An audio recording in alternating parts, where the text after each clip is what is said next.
welcome back to Beyond the Veil Tarot and Astrology. My name is Candice Marie. Thanks for joining me. I'll be your astrologer today. Happy Sunday. I hope your guys' weekend has been going great. I'm back at it with the astro weather for the week of December 15th through the 22nd, 2024. And obviously we got a lot going on this week, but I'm going to be focusing on the Sun in Sagittarius square Neptune in Pisces. If you guys like my content, you want to see more of it, click the bell button below and subscribe to the channel.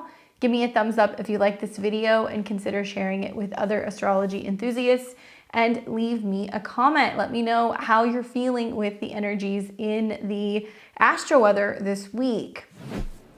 All right, well, we got a lot going on. I think one thing that's worth celebrating is finally Mercury will be direct later this evening. The end of this Mercury retrograde in Sagittarius is well welcomed. It's been a bit of a doozy, so I don't know about you guys, but I am ready for this to be over. We're still going to see quite a few squares and oppositions to other mutable planets, but for the most part, communications should actually ease up. Now, we're also going to be seeing a very fortuitous Venus trine Jupiter. So if you happen to have any personal planets in the air signs, Aquarius, Gemini, or Libra, you're really going to be enjoying this. But I think everybody benefits from the sweetness of Jupiter making contact with Venus. And it can actually provide us with an opportunity for some really great socializing, growth when it comes to love, relationships, as well as money. And then finally, we're going to be seeing the winter solstice. So that's going to be taking place as the sun ingresses into Capricorn later this week. We'll take a look at that chart and see what it says for this next season. And obviously, we're going to talk all about this very hazy sun square Neptune. We've got the sun going through Sagittarius, forming a square to Neptune in Pisces. I feel like we have already learned a lot of the lessons of the mutable squares. It's been kind of a theme when Mercury stationed retrograde. It was in a wide angled square to Neptune, and we are seeing that it, now the sun is kind of coming into that particular aspect as well. So you guys really want to use caution when it comes to information this week. We might be feeling a little bit more sensitive, maybe inspired, but definitely a little hazy. There is definitely some stuff that seems a little suspicious whenever you see Neptune squares. So watch out for scams and be careful with where you get your information. Now, we see the sun square Neptune happen twice a year, and we also see an opposition. And this is going to be the final square before we see the sun coming into conjunction with Neptune later next year. And mutable squares are really all about change, change in our perspective, in our beliefs, change in the weather, change of circumstances. So there's definitely a lot of that that's kind of in the air already with the Mercury retrograde. And it's possible this might be foreshadowing some stuff that's yet to come when Mercury comes through these degrees. It might be some kind of suspicious or shady information. That's kind of the vibe that I'm getting. Obviously, both Sagittarius and Pisces are ruled by Jupiter. So something that we're seeing throughout this particular transit is that Jupiter is retrograde in Gemini. So we are reviewing, information, data, maybe communication, social media, all that stuff. And Jupiter is now heading back towards a square with Saturn. So it almost seems like a lot of the sun square to Neptune is going to be questioning whether or not we have clarity on a situation, if we're being told the truth about a situation as Jupiter pertains to that. But I also think this has a lot to do with flying objects, as Jupiter is moving through a sign that's associated with Mercury. So it can be about movement, it can be about gadgets, it can be about planes, and all of these things that we're kind of seeing with these weird drones and flying objects. Certainly I've been following this story. I don't know if you guys have, but I'm wondering if it's going to be a lot of artificial video images, things that are going to be manipulated, and also a lot of questioning who's in charge, as the sun kind of sometimes deals with leadership. So yeah, more to come on that. Now, just in general, the effects of this particular transit can bring about confusion, okay? We think of like getting lost in the net of Neptune, especially in the sign of Pisces. It can have us emotional. We can also be kind of afraid or scared sometimes of uncovering something, or maybe we just kind of would rather not know and stay asleep. So the themes of confusion and disillusionment are huge when you see Neptune squares. So there can be like this significant blurring effect, blurring of boundaries, between what's real and what's imagined, especially when we think about videos, things that could be artificially augmented, how things are edited, how photos look. And it's hard to decipher what's real and what's imagined. So dreams and illusions, can definitely overshadow our clear thinking this week, and it can definitely lead to some misunderstandings and also some misinterpretations of situations. There is also a sense of loss of direction. I have always observed this whenever there's squares to Neptune. My GPS goes crazy, I'm not entirely sure what street I'm on. I get on the wrong freeway. And that is, I think, attributed to Neptune, of not really knowing where we are and feeling kind of disoriented. So with the sun in Sagittarius, this is all about exploration, right? Truth seeking and also bold action. But when it squares Neptune in Pisces, it can drive, us a little bonkers. We can also be feeling like, we're muddled with doubt. Escapism tendencies can come up, and also a sense of lack of clear direction. So you might be feeling a little lost or unsure about what your path or your purpose is. So around the time that this square is kind of setting up, we don't want to make any big life decisions. Things aren't really clear. We have to kind of wait for the dust to settle. Really think about this week, idealism versus reality. That's another topic that kind of comes up with Jupiter energy in general, as these are both Jupiterian signs. So this aspect can lead us to be a little too overly optimistic when it comes to our views, or we might be idealizing situations, relationships, people, and outcomes. So be mindful that there's a risk of seeing what you want to see rather than what is actually there, which can lead to disappointment. Now, obviously, those of you guys who are, used to getting those scam calls or text messages or emails, there's going to be more of them. I've certainly seen a ton of them for weird packages and some of those phishing scams and emails.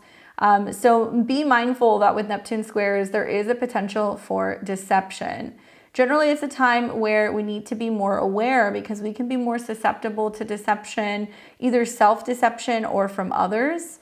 And fraud and scams can definitely be more prevalent, as trust might be misplaced due to Neptune's influence. Now, the positive of the square can definitely bring about spiritual or creative insights. I will give, Neptune credit for that. It can be a time where it's heightening our intuition and also our spiritual awareness, especially in these two particular signs. It can bring about creativity as well. So it's an excellent time for artistic or spiritual pursuits if you can navigate the fog of Neptune's influence. So this week, in a nutshell, watch for over-idealization. Be cautious of idealizing people, places, and situations. Things can be a little unrealistic. Watch for vagueness and be mindful that it may not be the time for decision making. Avoid important decisions this week and definitely seek clarity or a second opinion. Watch out for escapism behavior. We can definitely have a tendency to deal with reality in ways that are kind of connected to substances, alcohol, sleeping, excessive daydreaming, or just avoiding responsibilities in general. And some of us might find that we're a little bit more gullible this week. So be aware that, not only is there kind of this kind of scamming energy that's out there, but we can also be falling, for false promises or being misled by those who might exploit our trusting nature. I've got some tips for you guys on how to stay grounded because that's the name of the game when we're dealing with mutable squares. I really feel like this whole week is going to be about practical reality checks. Regularly check in, and check in with others, check in with yourself. Ask for feedback from trusted friends or colleagues on your, perception or even on your plans. Now, practice grounding activities. So engage in things that are going to get you rooted in the physical world, like exercise, gardening, cooking, meditation, or focusing on any kind of grounding exercises. So you can visualize almost like roots growing from your feet down into the earth, and that can kind of help you with a couple deep breaths, feel grounded in situations where you feel like it's just, a mad world out there. Practice clear communication. You know, that's the good thing, that Mercury is now going to be turning direct. Communication should get easier, but be mindful that we're still in the post shadow. So, you know, when communicating, try to strive for clarity, ask questions and ensure you understand things correctly, and express your thoughts as clearly as possible. It may be really helpful this week to do some journaling. And sometimes, you know, even keeping a journal to kind of, you know, look back on things, or, you know, gain kind of perspective, or maybe you get your thoughts down and you come back to it a couple days later. This can help you differentiate the difference between your dreams or fears and reality. So writing can really help clarify some of these feelings and thoughts and help you set clearer intentions. Limit exposure to misinformation, okay? That's really important. Obviously, easier said than done these days. But be wary of where you get your information from, especially online. Verify facts and be a little bit more skeptical this week of you know, any conspiracy theories or major headlines or news or anything that's kind of coming up. And definitely set boundaries. This is really important. Saturn is in Pisces, so we have already kind of seen throughout the Mercury-Saturn square, if we don't know, don't say it. If we don't have the facts, you know, we probably shouldn't be kind of vouching for the information. And sometimes it's smarter to just kind of take a few, you know, steps back and kind of think about something before we say something or agree to something or make a decision. Sometimes saying nothing at all is actually like the best method moving forward. So set boundaries, because Neptune is looking to dissolve them. And likely this can be making you feel like overly empathic or susceptible to other people's influence. And really, this is about learning to say no when necessary.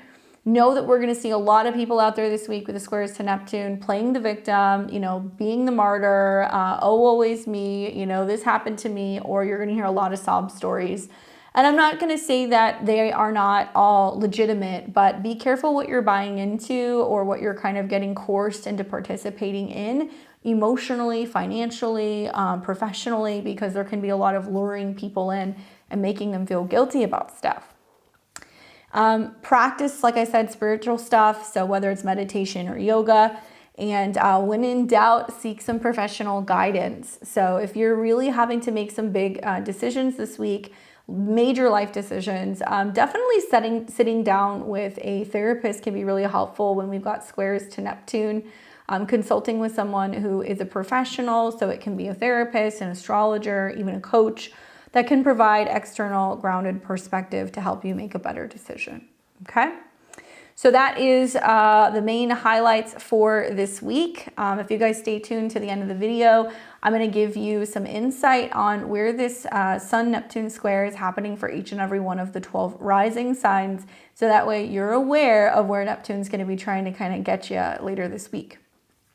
So if you're watching now, it's December 15th, 2024, Sunday. Happy Sunday to all of my Sunday crew. Hope you guys are doing well. I hope you guys are also having good weather. There's definitely going to be some parts of the world that, with all of these mutable energies that are kind of syncing up, you know, flooding, water storms, you know, flight delays, issues with communications or other things. This is one gnarly mutable square that we're experiencing this morning as the moon is moving through Gemini, which is generally, you know, we're out, we're about, we're doing things, we're driving around town, we're getting our errands done. But the moon obviously is just coming out of a full moon. So P.S. Happy full moon for those of you guys who are up early this morning enjoying it. But right after the opposition between the sun and the moon, then the moon comes into a square with Neptune, which leaves us feeling drained, emotional, sensitive, overwhelmed, adjusting to changing circumstances. And while we're looking at the moon in Gemini, you know, what we're really looking at is Mercury, because Mercury is the ruler of this sign. And Mercury's super powerful. He's stationing, so he's getting ready to go direct. So we're going to be seeing some really big mercurial things. We can see some weird stuff with electronics, communications, sudden news that's kind of coming about. And likely it might even be happening coming into the moon conjunct Jupiter. So I'm filming this a couple days prior. I don't know what's going to happen yet, but I'm imagining that there's going to be some breaking news that's going to be particularly interesting.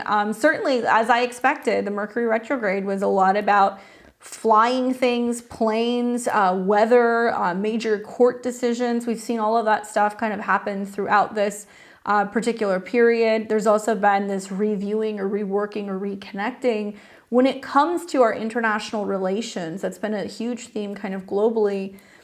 For you guys in your own life, maybe it's reflecting on your beliefs or education or travel or school. Things like that are all associated with Sagittarius. And, you know, at the very least, even though it's been Mercury retrograde, Mercury in Sagittarius is optimistic. So a lot of us have been digging deep, trying to find that optimism and really vibing off of the Mercury square Mars, where it's kind of putting words in action.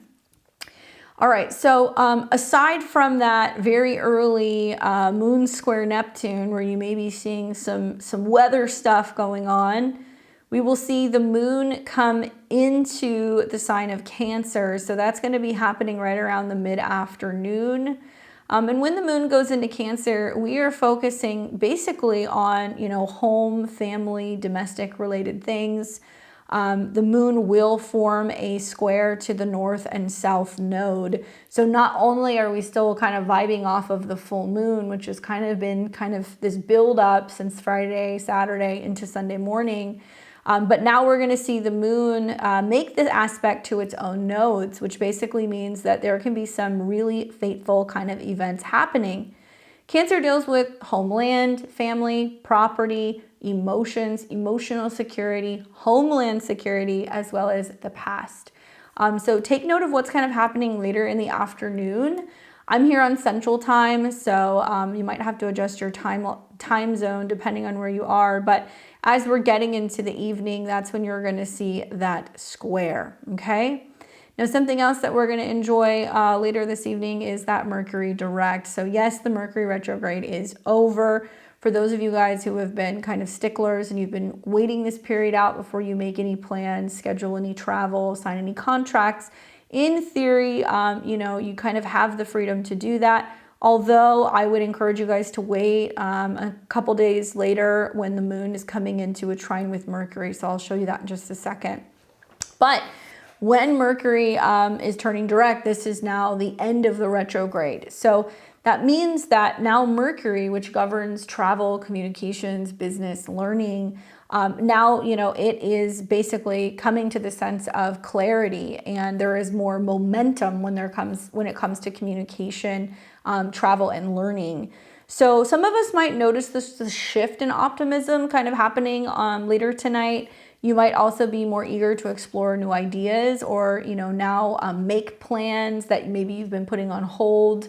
But just be mindful, there is still like this lingering sense of things being a little kind of like off and a bit of disarray from the retrograde period. But for the most part, I feel like, you know, Mercury going direct in this sign is really encouraging us to think big now, have enthusiasm. Just remember to double check your details, as, you know, some of the remnants of the Mercury retrograde is still going to kind of cause some minor misunderstandings. And if you have anything around 5, 6, 7 degrees of Sagittarius, Mercury is going to be there for a couple of days. So it's going to be a really important kind of communication period for you. Okay. So that is pretty much it for Sunday. We're going to see the moon continue to go through Cancer until Monday on the 16th. And when we wake up in the morning, the moon is still hanging out in this sign. To be honest with you, Monday is an almost like oddly calm day. The moon going through Cancer is great for, you know, dealing with family stuff, emotional stuff, you know, tending to your home, that kind of thing. And it's not really going to make any major aspects. The only aspect that we're going to see will not be until later in the day when the moon in Cancer comes into a square with Chiron. So that'll be in the evening. And it looks like the moon is also going to pick up a trine to Saturn, and that's going to kind of happen midday. So moon trine Saturn is wonderful. We can kind of get our emotions in check. We can create better emotional boundaries.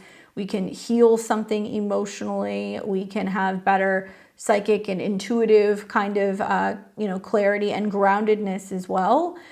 So this is a really good time to kind of be feeling like we're emotionally stabilizing post full moon that we saw in Gemini. So that'll be mid-afternoon and then finished off later in the day with a moon square Chiron. Now that's at 19 degrees, so there can definitely be some emotional wounds coming up, especially in terms of how we relate to family. 19s are a Libra degree, so it does deal with, husbands, wives, business partners, clients, one-on-one relationships. When the moon squares Chiron, it's emotionally feeling its way into some of our old wounds, which we are still working through. Now, if you work with this transit, this can be utilized to address some of the wounds that we have been kind of holding on to or keeping or kind of carrying with us. But watch for some, maybe some conflict with people that we live with. It can be also some conflict in regards to our relationship to family and kind of extended relatives. Now, outside of that, you're not going to see much more going on Monday. So it's a calm Monday for once. And then we get into the 17th. And we're going to see, for the most part, actually, the first half of Tuesday as well is pretty mellow. It's pretty calm. The moon is going to keep going through Cancer. And as it does, it's going to form a sextile to Uranus. So it's almost as if like we emotionally stabilized on Monday, we get into Tuesday and we're like, okay, now we're making the necessary adjustments and changes that we need to. And Uranus and Taurus could be, financial changes, physical changes, dietary changes, spending changes, what have you. And, we're feeling our way into that. And change can actually be good. Sextiles are friendly energies, which seem to kind of indicate that we are now, maybe emotionally not only stabilizing, but feeling more comfortable with some of the shift that's happened since the full moon. Now that moon is also going to form a trine to Neptune. So both on Monday and Tuesday with trines to planets in Pisces, it can really kick up our dreams. It can kick up our intuition. We can also be feeling that there's something kind of in the air, right? There's some vibes that are kind of around. We're more sensitive, more empathic. We're more likely to kind of absorb stuff from other people. But generally with the moon trine Neptune, we feel inspired. We feel in tune. Maybe we are feeling more sensitive or more generous with, others who might, need our assistance or need our help. And also we can be feeling a little bit more creative as well as we're kind of tapping deeper into our intuition. Now, later in the day, you're going to see the moon shift into Leo. And this is when you guys are going to feel the change. Trust me. This is going to be in the PM hours on Tuesday. So moon goes into Leo. It is highly aspected. First thing that's going to happen in the PM hours is the moon will make an opposition to Pluto. And guys, this is the same opposition that we have seen recently with Venus in opposition to Mars, Venus in conjunction to Pluto, and now Mars is retrograding back and it's coming back into an opposition with Pluto. Same opposition we saw in early November, different signs, okay? I read something recently that was saying Mars-Pluto oppositions, Mars is always jealous of Pluto's power. And I was like, that's so interesting. I could definitely see that. Jealousy, tantrums, people getting angry about stuff. That's kind of been the theme I've noticed with, Pluto in Aquarius in opposition to Mars in Leo. And Aquarius could be the collective vibes, right? It could be friends. It could be what's going on the internet. It could be things revolving around the masses versus individuals, right? Leo, celebrities, sports stars. I said something to you guys last week. I said there's going to be some major drama revolving around, most likely it could be a leader or it could be like a famous athlete or a star. LeBron James is stepping away from the Lakers, right? So Mars can be seen as the athlete or the competitive athlete, the star when it's in the sign of Leo. So are we going to hear more about that? Are we going to hear more about other major happenings with celebrities? Another two things that have happened is, politicians is very much connected to Aquarius. They're like politics. And we've seen with Mars's opposition that's now starting to come back. Mitch McConnell fell, not funny because he's older, but he fell and had, I think it was a head injury, Mars. And then just today heard that that Nancy Pelosi was hospitalized. Why, I don't know, but accidents are very common with Mars retrograde. Head injuries, cuts, burns, accidents, these kinds of things. So with the moon activating the conjunction to Mars and the opposition to Pluto, are we going to hear more about these stories? Is there going to be more drama unfolding as the moon comes into conjunction with Mars and it's kind of like heating up? So the tea is going to be extra, extra hot on Tuesday with that conjunction. Equally, when the sun comes into conjunction with Mars, we're emotionally passionate. And this could be in a good way where, you know, people are feeling a little bit more sexy. You know, there can be a little bit more whining and dining and, you know, passion in a sensual way. But there can also be a lot of people who are just kind of hot-headed and they're agitated and they're, you know, combative, or they're being very egotistical. And that's in the air on Tuesday night. Now, the Moon-Mars conjunction can be utilized to get active, go dancing, play with your kids, go and play some sports. It can also be great for working out, right? Or working on creative projects. But be mindful that there's kind of like a bit of a jealous eye that's kind of hanging out with the Pluto opposition. You know, you're going to maybe experience some naysaying, or there's going to be a little bit of like petty drama that can be kind of coming up with other people. Try to avoid it the best you can. You know, moon in opposition to Pluto, there's definitely some emotional turbulence and pressure, emotional manipulation, and those kind of tactics that can come up. The way out of it, honestly, is the fact that the moon and Mars are trining the North Node. Go and do your own thing. Go and be creative. Go for a run. Go to the gym. Do something active. Be on your own for a little bit, even if it means you have to go and play, you know, a video game, or you have to do something kind of creative by yourself. And then also work with the fact that the moon and Mars are going to trine Mercury. This is very like, you know, can-do attitude. This is my plan. This is what I'm moving forward with. This is a better day for moving forward with some of your Mercury things. So if you have to book a flight, if you have to sign a contract, anything like that, wait until the moon gets out of a opposition with Pluto. And you could even go into the 18th, so Wednesday, as the moon is leaving the conjunction and it's trining Mercury. Wednesday morning is a great day for agreeing to things and signing things if you can see clearly. That's the other thing that you want to think about. When we're looking at the moon in Leo, we're looking at the sun, because the sun is associated with Leo. So there can be a tendency with Moon Mars, especially with Mars retrograde, to just react, like not think about things, like just react to something, and we just pop off. And if we're reacting without getting all of the details or gaining clarity, with that sun square Neptune that's going to be then brewing on the 18th, we can have a tendency to react to something and kind of, you know, blow it out of proportion, basically, and not have all like the facts and the figures and the numbers. So slow your roll.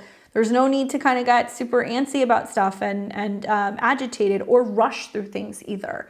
If we rush through something on this day, likely it can kind of lead to an oversight that could actually be a pretty big deal. Mars obviously is going to be retrograding through these degrees, and it's going to come back into an opposition with Pluto as we're getting closer to the beginning of the year.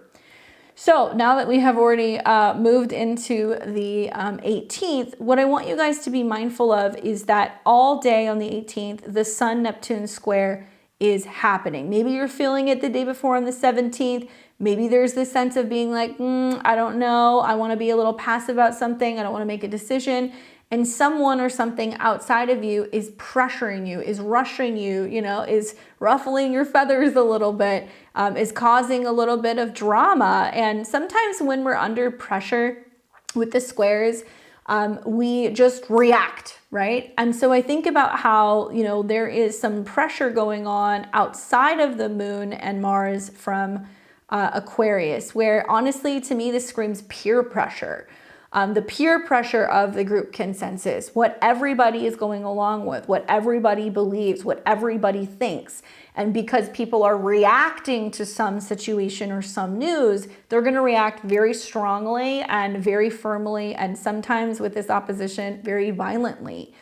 So there can be one camp of people who are like, off with their head. And then there's other people that are like, I want to wait and see what's going on with this situation. And then the peer pressure steps in and they go, what do you mean wait and see? Clearly this person's guilty, or this is what happened, or this is what's going on. We need to act now. False urgency. Mars is retrograde. False urgency. Things coming up where you're intentionally being riled or scared or set off or agitated, and thinking that in that moment, if you're reacting out of fear or if you're reacting to the group consensus, then you will overlook some of the details. You will not ask questions. Be very, very careful this week, because you're going to see stuff like this. Somebody who comes in and starts an argument, starts pointing fingers, and then other people are like, yeah, they probably are wrong. And then you're like, can we talk about it? And some people aren't going to get a word in, unfortunately, with the Sun and Neptune at 27 degrees. Some people will be accused of things. Some people will be victimized. And you will see situations, especially with Sagittarius squaring Neptune, that's like, you're wrong, I'm right, this is the right thing to do, and then I'm going to make an example out of you. And we're going to see some of that this week. We're already seeing some of that throughout the Mercury retrograde, but there's definitely more of it that I think is coming. Give people the benefit of the doubt. Try to be patient. Don't jump to conclusions, because this energy is going to be pretty strong Tuesday, Wednesday, Thursday. Now, as that Sun is coming into a square with Neptune, remember that there is going to be themes relating to these signs. So it can be like this tension between a desire for truth and exploration and straightforwardness, right? Sagittarius, versus the more kind of like nebulous, dreamy energy of Pisces. Sometimes, there can be this confusion associated with Neptune. And this aspect is definitely going to blur the lines between reality and illusion, potentially leading to misunderstandings or idealistic thinking. And likely it doesn't hold up to scrutiny. So it's a time where your actions and decisions might be influenced more by faith or intuition rather than clear logic, which could be inspiring, but it can also be challenging. I have seen this square manifest, I remember when it was happening with the North and the South node in Sag and Gemini. I remember that whole period of 18 months where it was like, that's when the whole, fake news term came about. We had the North Node in Gemini, where there's two different perspectives of news. And now seeing, the retrogrades going through the mutable signs, squaring Jupiter, opposing Pisces, now we have this in Sag. There's been a lot of people delivering some really hard truths that have been manipulated and misconstrued and taken out of context.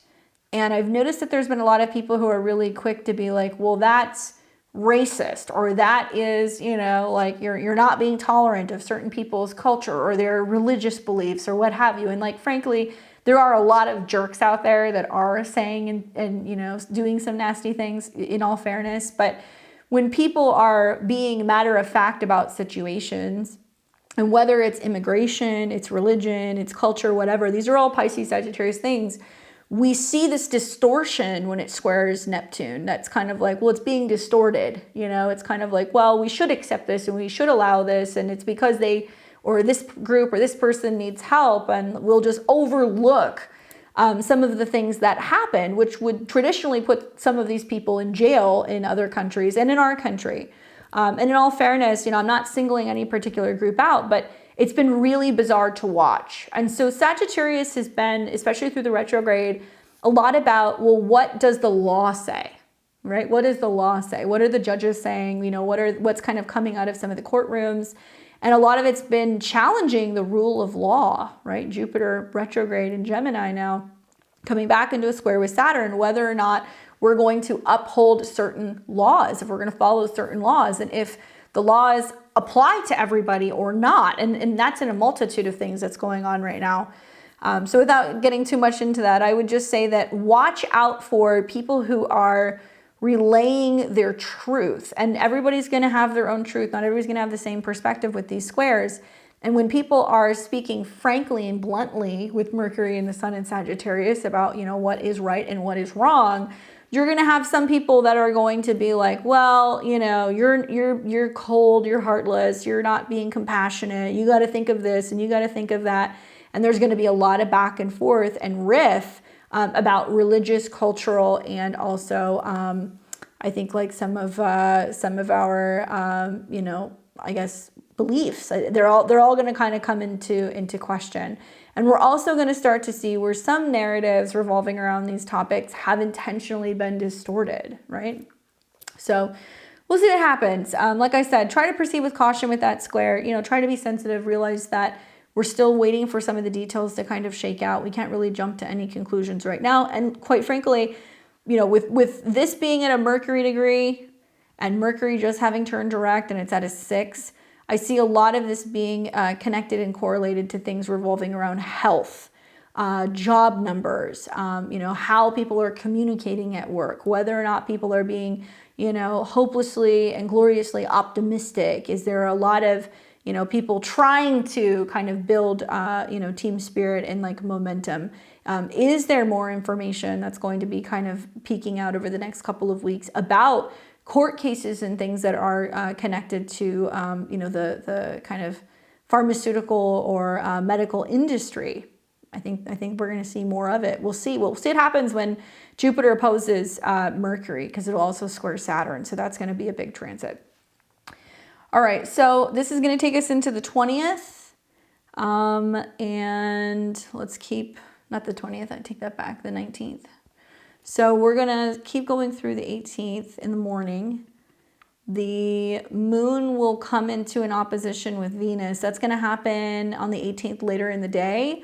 A little bit of longing here, like a longing for, what you want, longing for sweetness, for intimacy, for romance, for partnership, like not feeling like something can kind of hit the spot. That's kind of the feeling that I get when Venus is in opposition to the moon. And maybe it's stemming from some of the drama that happened earlier in the day. It's hard to say, but definitely Venus in Aquarius puts an emphasis on social relationships, group dynamics, love for, groups of people and friends. And Leo is the individual. So there can be this sense of being like, I feel like the odd man out, it's like I'm going after what I want to do. And I'm not really feeling the love from my community, from my friends, from my group text message, like whatever. So do your own thing basically with that moon going through Leo if you want to avoid some of the drama. And then in the PM hours, you're going to start to see the moon overnight trining Chiron. So that's maybe healing through art, having opportunities to express oneself in a unique way and be able to kind of feel like you can feed or pour into, some of your creative projects, some of your own personal kind of talents, and like focus on your own stuff. Mercury's finally moving forward here now as we're going into the 19th. So it's now going to start to wake up and move away from that 6 degrees. And on the 19th, the moon is still going to be in Leo. Be mindful in the morning. The moon is going to pick up a square to Uranus. And I'm kind of thinking maybe we might see some market volatility. I think we're going to see a bit of it, not only because the moon's been in opposition to Venus, which is in a Uranian sign, but then as we get into the morning of the 19th, we are seeing squares at 23 degrees. So this is an Aquarius degree, so it means this is when things break down or they suddenly shoot up or there is some quick acceleration. And I feel like this is going to be where there's some major changes and fluctuations going on with money, resources, but also, love and romantic relationships, Leo, with children, with changes to our values. So, that being kind of in the sky all morning into the early afternoon does make me feel like I would be keeping an eye on what's kind of happening with the market. That's just me. Obviously, there is some other stuff that's going to be going on today, which is pretty good. We are going to see the pretty fortuitous Venus trine Jupiter. So it's possible maybe the moon square Uranus is kind of like, whoa, we see a major bounce. Something suddenly rises, it grows, right? We also have Venus in Aquarius at a 14, trining Jupiter in Gemini at a 14. These are Taurus degrees, so this is money. We might have some people that experience just an opportune moment where there is just some abundance, some goodness, some unexpected kind of growth, wealth, relationship, romance, some stuff like that could be kind of happening if you get the opportunity to be at the right place at the right time. Now, when Venus and Jupiter trine, this is considered a fortuitous aspect. It's very favorable. Venus in Aquarius really, I feel like, promotes unique expressions of love. It's different. It's about friendship and social interactions, and it's trine to Jupiter in Gemini is expanding those areas, bringing opportunities of joy, growth, and even luck when it comes to finance or relationship matters. So we see this transit twice a year. Watching this one makes me feel like with Jupiter retrograde, it may not be as big, but I'm really liking the afternoon into the evening of the 19th to go and have dinner with friends, to go on a date, to go to the arcade, to, go to the bar, to plan a party, to get together with others. Like, this is a really good time. So if you know that you want to do like an after work employee holiday get together, if you want to see your friends for the holidays before you go out of town, I would actually do it on the 19th. I feel like it's a great time for socializing and networking and really enjoying the company of others. And it feels very liberating because it's trining Jupiter. So people aren't going to be so uptight, right? And the moon is going to be in Leo. So this would be a great night to go to the bar with friends and kind of celebrate before the holidays. And as the day goes on, you're going to see Venus growing into that trine with Jupiter. People being generous, people being, very sweet, more affectionate. This is not necessarily romantic signs, they're more social, but still for certain rising signs, you guys will really benefit from this. So if you have any, sun, moon, or risings in air signs, specifically like 13, 14, or 15 degrees, I think you're going to like this the most. But you have to take a look at where this trine is happening in your chart. I know I talk about this in the December horoscope, so you guys can check that out. But it looks like right around the evening hour, so it's going to be around 6 p.m. Pacific, 8 p.m. Central, 9 p.m. Eastern. So go and do something on the night of the 19th. Trust me, it's going to be a great night. You're also going to see the moon coming into a trine with Sag. This would be the best day for a holiday party. All right, so this is going to take us into the 20th. We've got another relatively calm kind of day. Not too much is going to be happening on the 20th. In the morning, the moon has left its placement in Leo. Now it's in Virgo. So we have our focus on busy work, organization, being of service, helping others, fixing things, focusing on health, focusing on wellness, all that stuff. I feel like with the moon going through Virgo, it's a little wonky because it's going to kind of get beat up by some of these squares. So the earlier in the morning or in the day, the easier this is going to be to navigate before that moon starts coming into a square with Mercury. So it looks like that's going to be later in the afternoon. So it's going to kind of pick up right around dinner time. Okay, so traveling, commuting, meetings, contracts, things like that will not go very well later in the day on the 20th. Now that moon is not only squaring Mercury, which means there's some discrepancy or issues revolving around, communication and words and also relating. And that Virgo moon's going to check all the spelling. It's going to correct all the problems. It's going to be like, hey, this is wrong. This isn't feasible. We didn't allot for enough time for that. And there's going to be some miscommunications and misunderstandings basically that can happen here. Right after that, then you're going to start to see the moon coming into an opposition with Saturn and a square with Jupiter. So as far as I'm concerned, the evening of the 20th is pretty much shot. We've got the sun at 29 degrees, still kind of coming out of that square with Neptune. So we can still be feeling a little under the weather, a little bit of like a daze. And thankfully, it looks like overnight we will have the moon in opposition to Saturn square Jupiter. So if you're in other parts of the world, maybe there's going to be some big news or some, changing of circumstances. Definitely the mutable squares promote some pretty gnarly weather. But besides that, I feel like it does get a little bit easier when we're getting into the 21st in the morning. So, first thing in the morning, that moon in Virgo is in a square to Jupiter, okay? Coming out of an opposition with Saturn. So this is prompting us to get up, get active, communicate, and maybe we don't want to do that. Maybe we're having a hard time, for a lot of you guys, it's like the week before the holidays, before you go on holiday break, or, you get some time off to vacation or be with your family, and it's going to kind of feel like you're dragging ass, to get things done, basically, towards the end of the week. So even though this is a Saturday, do your best if you can to try to kind of be productive, get things done. I love the Virgo moon. It seems like I'm always talking to you guys either on like Saturday or Sunday. The moon's been in Virgo the last couple of weeks, and you guys are like, yep, I'm up, I'm cleaning, I'm listening to you. If you're doing that, good for you. Give yourself a pat on the back if you're able to be productive on Saturday and get something done, because it looks like there can be a little bit of feeling pulled in different directions and being scattered. And maybe the square to Jupiter is you're multitasking.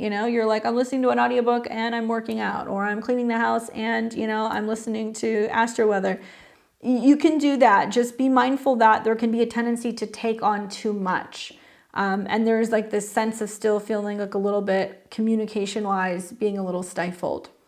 Other big news on the 21st is we are going to see the sun enter into Capricorn. So here in the Northern Hemisphere, we are now celebrating winter.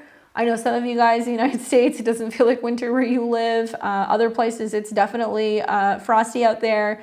And in the Southern Hemisphere, you guys are going to be getting ready to celebrate summer. So, really, this is an important ingress, because when we look at the sun moving into the exact, let's go back here, the exact moment of Capricorn, go back a couple hours. Here we go. This is what astrologers will look at. That's going to give us some indication of what's going to be happening literally for the rest of the season. So until we, get into the spring, when we have the real new year in March of 2025, this is that winding down of the year, okay? The real new year is always when the sun goes into Aries, but this is an interesting chart, okay? I'm not totally thrilled, to be honest with you. I look at this and I'm like, it's a really good time for people to be taking all of their vitamins and minerals. You guys need to be supporting your immune system. You need to be eating well. You need to be sticking to a routine, maintaining a routine, whether that's physically, mentally, in regards to your health, working out, making sure that you are staying productive. The fact that we have the solstice, and obviously Capricorn is ruled by Saturn, I always look at where Saturn is and what planet Saturn is the dispositor of.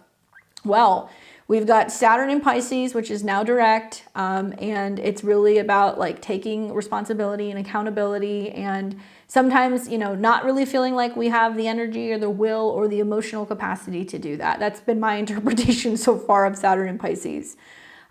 Saturn is in a direct opposition to the moon. So that basically means for the next 3 months, there is this sense of the emotional landscape of a lot of people of being like, I'm tired, I'm grinding it out. I'm trying to get things done. But seasonal blues with this opposition is a real thing for a lot of people this year. Also, Saturn impacts, in Pisces, the immune system, mental health, addiction issues, drinking, self-isolation. And the moon going through Virgo generally is about, okay, we heal, we cleanse, we have a process, we have a routine, we help other people, we show up, we get the work done, we grind it out. And emotionally, that's going to feel heavy. It also seems to me that there is like some emotional like disconnect. Moon in opposition to Saturn is very much like, I can't relate to that. I don't understand that. Or I'm emotionally, just detached and not really checked in. Man, I've been screaming this from the rooftops for a while. I've been telling everybody, like, Infrared saunas can be really helpful right now with Saturn in Pisces. If you're in a place where you don't get a lot of sunshine, you're not really able to kind of get out there and be active or see your friends or do some stuff, finding ways to be able to utilize that can be helpful, especially with Mars retrograde. We're kind of really lacking that sun, we're lacking that heat. And it can really help your immune system, it can help your mood, a ton of things. Virgo is herbal remedies, right? So this is like tinctures and roots and aromatherapy and taking your vitamins and your minerals and like eating healthy. So there's definitely a sense of becoming more aware of like where health habits and routine and like the focus on that when it comes to our diet impacts our mental health. It impacts our sleep. It impacts us psychologically. And this is squaring Jupiter. So this is going to make these things feel bigger. This is going to make the conversation relating to these things bigger. It means that a lot of us are going to lean into, I'm reading the books, I'm listening to the podcast, I'm exploring how to better my sleep, how to better my routine, my habits. But also some of us are going to feel overwhelmed with just the amount of information, situations pertaining to, job changes, health changes, moving, Jupiter is squaring this. So a lot of people trying to figure out how to move. And that's going to be in the skies basically for the better part of like the next 3 months. I know it sounds doom and gloom, but Saturn is also the dispositor of Venus and also Pluto. So it basically says that a lot of the major change and transformation or the purge of some of these, issues in society are going to start kind of coming up. And I feel like this can mean that there can be powers with certain groups coming together and being able to orchestrate change and certainly being able to promote things that are going to be healthier for all of us on an individual level. I believe that. I also feel like the sun coming into the square in the north and south node means that this is basically a moment where we really actually want to look at where Capricorn is in our chart. And the actions happening on the 21st, the 22nd, the 23rd, as the sun is coming into the square with the north and south node, is saying, what are we taking responsibility for? What's our long-term goal? Let's talk about that. Let's look at that. Pluto's out of that house now. So Pluto's no longer in Capricorn. Granted, Saturn is, connected to Pluto now too, but the actions that we take and how we are building something strong and long-lasting. It's a wide trine. I mean, technically, most astrologers would even consider this a trine because it's 13 degrees. But the moon is in Virgo. The sun is in Capricorn, and this is about hard work, dedication, responsibility, showing up. And you're gonna have some people with Mars retrograde in opposition to Pluto and Venus being like, I don't want to do that. I don't want to grow up. I don't want to do this, that, and the other. And then you're going to have some people who are going to be like, tough shit, it's time to kind of get the show on the road. And we need to actually start having some sense of accountability. Capricorn's, I think, a lot about accountability. The earth signs in general, they all are. But the connection with Saturn and Capricorn makes me feel like you want to look at which house Capricorn is in, and you're being asked to, take some accountability here. Please, guys, trust me on this. Take your vitamins, take your minerals, eat well, take care of your mental health. Also, moon in the 6th house in opposition to Saturn does not bode well for jobs. This can be an indication that we're going to see some layoffs and we're going to see some people who are going to have some job changes. People due to health reasons that may be having issues showing up, and there's some changes with work and schedule. Hopefully not, but we could definitely see that, especially with that square to Mercury, right? So this is at an 8. So it can be saying that, yeah, there is some kind of change. Now, is this some, maha moment that's like, yeah, there's going to be more focus on health programs and wellness and information coming to light and stuff being published and now being seen more freely, hopefully on the internet, that's going to be promoting things that are going to be about information and freedom to choose when it comes to health and wellness, and also cleaning up, the food systems. I hope that that's it. But I can't promise you that. I feel like this is actually pretty gnarly when it comes to people's health and their immune systems. So we really want to take this seriously over the next couple of months. Do anything you can to support your immune system and really kind of lean into also recognizing and realizing that part of being healthy isn't just working out. It's not just eating well. The opposition to Saturn in Pisces is like, are we mentally well? Are we getting enough sleep? You know, are we taking time to process our emotions? And where do we have a tendency to kind of maybe with that opposition to fall into extremes of one of those two houses or signs and do all of one thing but not the other, right? So really what Virgo and Pisces teach us is mind, body, spirit. We have to have the balance between the three. Well, this is interesting. Mind, body, spirit. Right? Jupiter is definitely the mind. And we got to get ready because that North Node's going into Pisces, you know, in January. It's going to be in Pisces and the South Node's going to be in Virgo. And this is going to be wild as we watch Neptune and Saturn come into conjunction with that. It's going to be a really interesting time because many of us actually have to let go and, you know, have to kind of have some of these, you know, experiences where, you know, we detach, we dissolve, we release things, we learn to like trust our intuition and listen to, you know, our dreams and our gut feelings, and we'll utilize that to kind of navigate making some changes in the Virgo area of our life. And we realize that like life is not perfect, that it's like messy, you know. I think that's what that's going to teach us over the next couple of years, but we'll see. So let's now move into the next day. I guess one other thing. The moon is in a wide trine to Uranus. So, you know, by sign, you know, we got an earth trine. It's not a grand trine, but we do have a trine. And I would say the positive is that if we're making changes or if we're, you know, Uranus retrograde in Taurus, eradicating certain things or getting rid of certain things, it could be physical items, it could be food, it could be spending habits, it could be self-esteem issues, you know, making major changes with money. There could be some major changes with productivity, you know, that is possible. So we'll see. All right, so this is now going to take us into, let's see, what else do we have going on? Anything else that day? I don't think so. So we'll take it into the 22nd, which will be Sunday. And we wake up in the morning and the moon is still in Virgo. It's coming out of that trine with Uranus. And nothing's really happening with Mercury yet. Mercury's going to oppose Jupiter again, but it's not really doing anything other than that. Starting to come into a square with Saturn, but not quite. And then the moon will make that opposition to Neptune. So, you know, there can be a sense of feeling, once again, a little emotionally like I'm drained. You know, you wake up on Sunday morning and you're like, I'm tired, Grandpa. I don't want any more, you know, and then the astrology is just like, that's just too damn bad. You got to kind of keep the show moving forward. So maybe, you know, try to lean into, like I said, Saturday and Sunday, try to lean into Virgo. Look at where Virgo is in your chart. You know, usually Virgo is like up, getting things done, organizing, focusing on things, you know, unless you're Libra rising, maybe you're one of the few that's going to get a pass.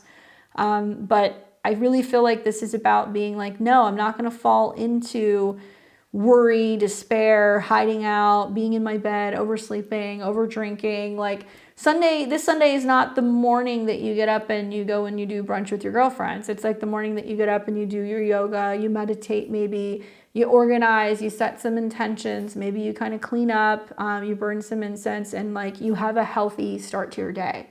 If you can do that, hats off to you, because it's not going to be easy during the Saturday, Sunday to stay in a healthy mindset and also to stay in a routine. So if you can do it, great. I also feel like there's a major vibe shift, as soon as that moon leaves Virgo. So this will be in the afternoon hours. And if you do have a productive morning, you go and you get all your stuff done. Listen, Sunday night's great for socializing. Okay, you can do that if you want to do that as you're getting into the evening, because you're going to see a little bit of bumpiness midday. So the vibe shift happens for a number of reasons. When the moon goes into Libra, we are focused on relationships, right? We are, how can I connect with others? What are we doing? Let's get together. So you're going to notice that there's more plans revolving around the Sunday afternoon and evening, I would imagine. The interesting thing is that the moon's going to trine Pluto. So there is some kind of togetherness with people, major transformation, maybe through social connections, get-togethers, gatherings, stuff that's emotionally empowering.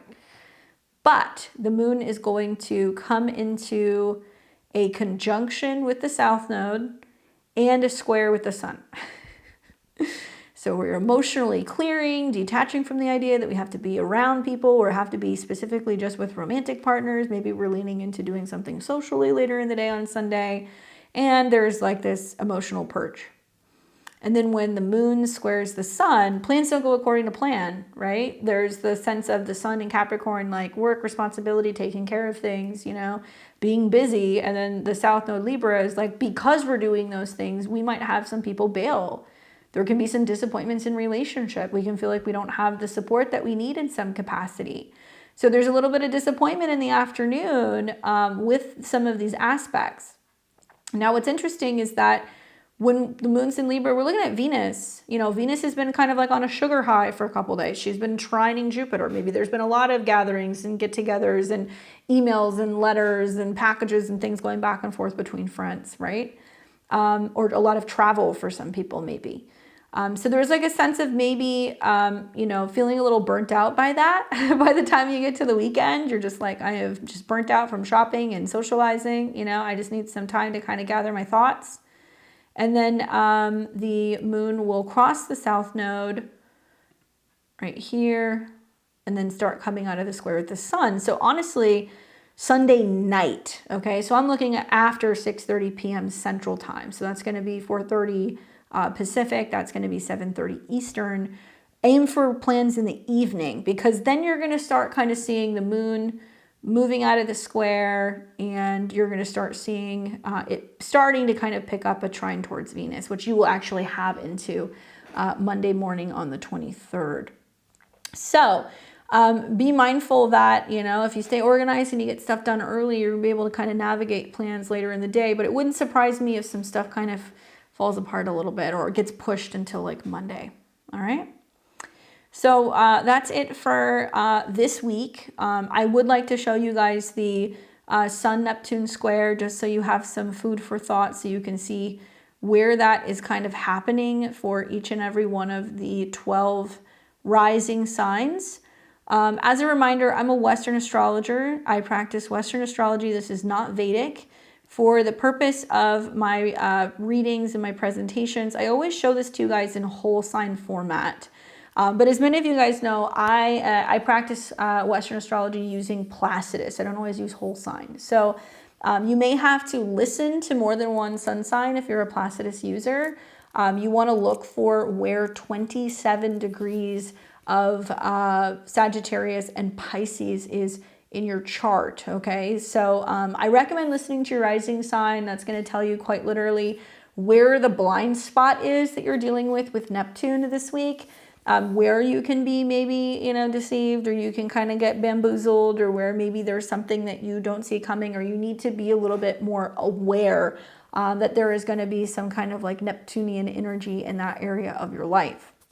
Obviously, if you happen to have anything in Sagittarius or Neptune in the later degrees, Sagittarius or Pisces, you guys might notice this energy a little bit more strongly. The mutable signs in general, so I would also say Gemini and Virgo, you guys are going to be feeling this. Pisces and Pisces risings, because there's squares to Neptune, which is one of your rulers. Be aware that you're going to be kind of feeling it maybe a little bit more than most people. And Sagittarius and Leo suns, you guys are going to be feeling this as well, okay? So let's go ahead and start with Aries and Aries rising. What's up, Aries? So you're feeling the square from the sun and Sag in your 9th house, and it's squaring Neptune in your 12th house, okay? So Neptune's in a house, first of all, where it's comfortable. So it's about kind of like your subconscious, and it can be about isolation and kind of private tendencies. I recommend using this time for introspection, but be mindful that there can definitely be a tendency to kind of like have like an escapism mentality. Be mindful of self-deception or being overly secretive. And you might feel like a strong pull towards solitude or spiritual retreat, but there is a risk of losing touch with reality or engaging in escapism. There can also be like a sense of kind of questioning the plan, questioning faith, something that can kind of be kind of happening with this, or questioning a belief system or something that a teacher or a mentor tells you, or maybe you're watching a video or a documentary on something and it's something that's like there's some discrepancies in regards to what you've always believed in. Just know that, you know, there is a tendency to be kind of thinking a little bit more deeply about some of this stuff this week. All right, so we have Taurus and Taurus rising. What's up, Taurus? You're going to be experiencing the sun in Sagittarius coming into a square with Neptune in Pisces. So the square is from your 8th house to your 11th house. Taurus, Neptune's in your 11th house of friends and also your hopes and dreams and groups, okay? Networks, others, even the internet. My advice this week is choose your social circles wisely, okay? Don't lose yourself in group ideals that don't align with your true self. Don't let other people suck you into, you know, their belief systems or their pyramid scheme, you know, or their scam. You know, you might want to join a group or a cause out of like a sense of idealism this week, and later find out that the group's goals are less than transparent or beneficial than you thought. Especially Taurus, things that involve money, okay? Be very careful, because the sun going through the 8th house is like people being like, yeah, come and get on this, like, you know, crypto, you know, kind of board, or like invest in this thing, or people who are trying to kind of get you to invest into something. Be very careful with divulging financial information. You want to be very, very careful with that. All right, we got Gemini and Gemini rising. What's up, Gemini? You're experiencing Sun and Sag in your 7th house, squaring Neptune in Pisces in your 10th. Obviously, you're feeling the effects of the opposition as well. So there's a huge focus on Saturn and Neptune in your 10th house right now. Here's the deal. You want to be careful, okay? Be very clear about your career goals this week. Avoid career moves based off of like fantasy or, you know, other people's expectations of you. Be mindful that, you know, other people can be projecting stuff onto you. This can be like relationships. This can also be people at work. And you might idealize a job or a boss. That's possible. That can come up as well. Only to find the reality doesn't match your vision, or your public image could become muddled in some way, okay? So be very careful with that. You may not like the advice you're getting from a partner about work or your career, or there can be some sense of somebody trying to intermingle, you know, relationships and like working together. And there can be this sense of like, is that a good idea? You know, is this good for my image? Or somebody's trying to convince you we should work together, you know, or we should go public in a relationship now. And there can be some sense of you kind of being like, I don't really know if that's like right for me yet. Wait until after Mercury comes out of the opposition with Jupiter, or the square with Neptune. It almost seems like the person or the people you're going back and forth with, they may not be giving you the best advice, okay? All right, so we've got Cancer and Cancer rising. You guys are going to be experiencing Sun in Sagittarius in your 6th house, squaring Neptune in Pisces in your 9th. All right, so for you guys, my Cancers, you have got obviously Neptune in the higher mind house. So this is about education, travel, mentors, you know, higher education like college, degrees. It can also be legal matters, all right? So I would be cautious to check the credibility this week of educational pursuits. Okay, so if you know that you want to take a program, work with a teacher, or, you know, go and get a certification, suss it out. Make sure that this is like legit. Make sure also that the person who's teaching it isn't like full of it, and if they have like legitimate credentials. Also, there can be some confusion with travel plans. There can be some confusion also with legal matters. Don't let idealism cloud your judgment when it comes to this stuff. You know, it's possible an opportunity for study or travel may seem like it's just appearing, or it might be something that's going to be very spiritually enlightening, but it could lead to like disillusionment if it's not based in reality. So be very mindful of that. Also, if you're going to like a university hospital, or if you're doing anything that's like going to be like on a college hospital, be careful, because there can be a sense of you going and working with somebody or getting some advice that may not be the best diagnosis. They may not have all the facts in regards to your ailment or a situation that you're trying to get clarity on. All right, let's see. So we've got Leo and Leo rising. You guys are experiencing the sun in Sag in your 5th house, squaring Neptune in Pisces in your 8th. All right, so for Leo, Neptune's in your house of shared intimacy and resources, okay? So the sun, which is your chart ruler, is going through the 5th house of romance, creativity, children, and it's putting some pressure on Neptune. I would say be cautious with financial or emotional commitments right now. Avoid secrets or hidden agendas in intimate relationships, because that can definitely kind of come about with some of the squares in the 8th house. It could be a time where there's some confusion also revolving around shared finances or inheritances, and you might delve into the occult with a less than clear understanding. I really feel like more than anything, if you're gambling, if you're risking some money, if you're investing something, you may not have a clear perspective of what you should do or how you should navigate that. There can be some confusion about love and money or children and money. There can be some conflicts over like investments that can be speculative. And this is a time where love can feel a little muddled. There can be some confusion revolving around, well, is it love or is it just a physical thing? That's something you just want to watch out for. But for you guys, I feel like it can be more honestly kind of like idealizing a relationship or a person and like getting kind of wrapped up in it and being like, there's a lot of depth here, but you want to make sure that there's going to be consistency, because if you're not getting what you need from another person, be mindful. Part of the Mars retrograde is about you taking space and gaining perspective from relationships or people. Doesn't mean you have to end relationships or leave them, but you're gaining perspective. And it's like, okay, it's great when you have the physical connection, but is there depth? Is there something more to that that's going to make you feel safe, secure, seen, right? Complete. All right, we got Virgo and Virgo rising. What's up, Virgo? You got sun going through your 4th house of Sag. It's squaring Neptune in your 7th house. You complete the trifecta, so you're probably experiencing a grand mutable cross. Hang in there, Virgo. I know there's a lot changing for you guys right now. I know that there's a lot that's kind of been shifting in regards to either your home life, your emotions, your relationship, your career. All those areas have been kind of moving around. You have the sun in your house in home squaring Neptune in your relationship house. So, you're maintaining or you're wanting to maintain clear communication with your partners this week. That's really important. Be aware though, with Neptune in the 7th house, there can be projections. So they can actually be kind of like projecting onto you, ensure that they're based in reality, the way that they're reacting.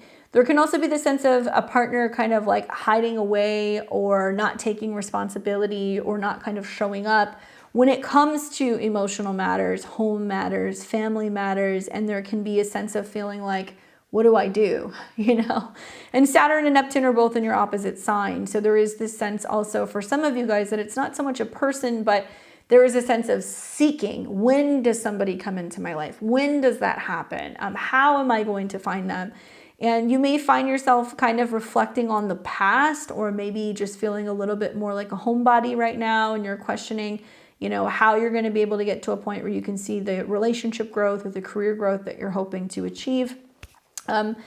Your best bet is to deal with the past, since the retrograde's been in your 4th house. Let the past go, clear out past misconceptions in relationships, fears, any hurt or broken hearts before you kind of move into the future.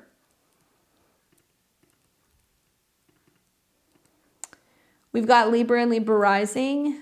What's up, Libra? You've got sun in Sagittarius in your 3rd house of communication, cars, traveling, and learning. And it is squaring Neptune in Pisces in your 6th house of health and daily routine. 6th house is health. It can be pets. It can be habits. I would be very weary of like vague health issues right now, or diagnosing yourself based off of like internet searches. It could be very much the sun in the third house and like trying to look something up and being like, oh my God, I think I have this ailment. That could be happening. And at work, avoid taking on too much out of guilt or a misplaced sense of duty. That can definitely be a thing. Watch out for travel delays or, kind of having some mix-ups maybe with communication or with work. And if you're feeling drained at work, I would say this is about really taking a step back. It can also mean that there are misdiagnoses in regards to your health in general, or that you're being exploited by colleagues due to your compassionate nature. Okay. Good luck, Libra. We've got Scorpio and Scorpio rising. Scorpio, you're dealing with the sun in Sag in your money house, and it's squaring Neptune in Pisces in your 5th house of romance, creativity, and self-expression.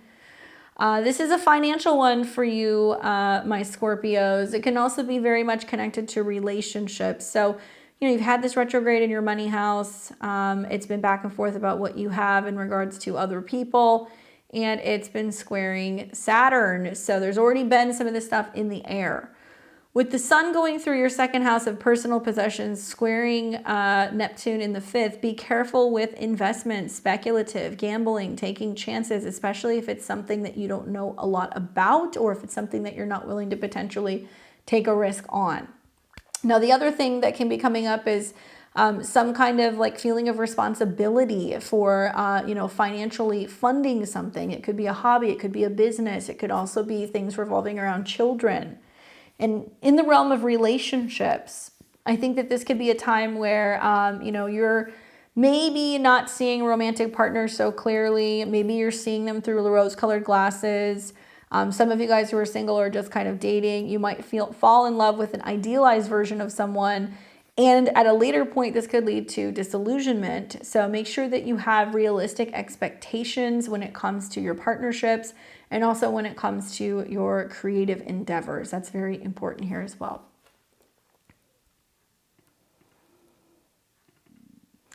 We've got Sag and Sag rising. You guys have the sun going through your 1st house of self, and it's coming into a square with Neptune in your 4th house. All right, so this is where you really get to kind of see the superior square in action because it's kind of squaring from the left-hand side. So Sagittarius has a little bit more weight in the situation when it comes to Neptune's kind of, tendency to stir the pot. Basically, Neptune's in your house of home and family, so it's time for you to set clear boundaries at home. This is about dealing with emotional manipulation, and clearing the air in regards to those things. So you ensure that your emotional needs are met without sacrificing your identity. And it can also be, for example, like family members might be overly sentimental, sensitive, or demanding.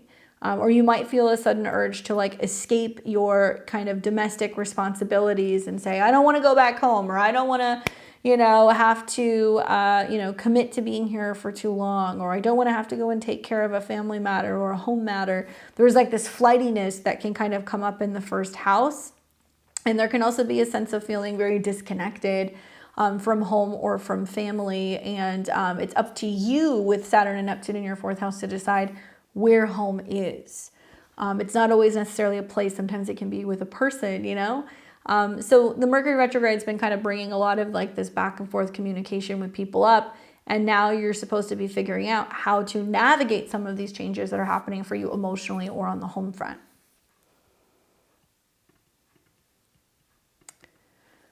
We have Capricorn and Capricorn rising. What's up, Capricorn? You have the sun in Sagittarius in your 12th house, and it is coming into a square with Neptune and Pisces in your 3rd. So this is a little bit of like a wonky one. Obviously, planets in the 12th house are more kind of private. There's a lot of like, retreating a little bit, resting, healing. There can be a sense of just kind of going through a process of clearing things out before you come into your new year, right? Because for Capricorn risings, the sun's coming in your 1st house. For Capricorn suns, you're about to have your birthday. Neptune's in the 3rd house of communication, and Saturn, which is your chart ruler, is there as well. So you've already experienced Mercury squaring Saturn, where there's been some back and forth about, do I say something? Do I not? Is there going to be clarity? Is there not? And really, I think the Sun square Neptune is really about clarifying your messages to avoid misunderstandings, because the third house is about communication. I would be very skeptical of gossip or hearsay.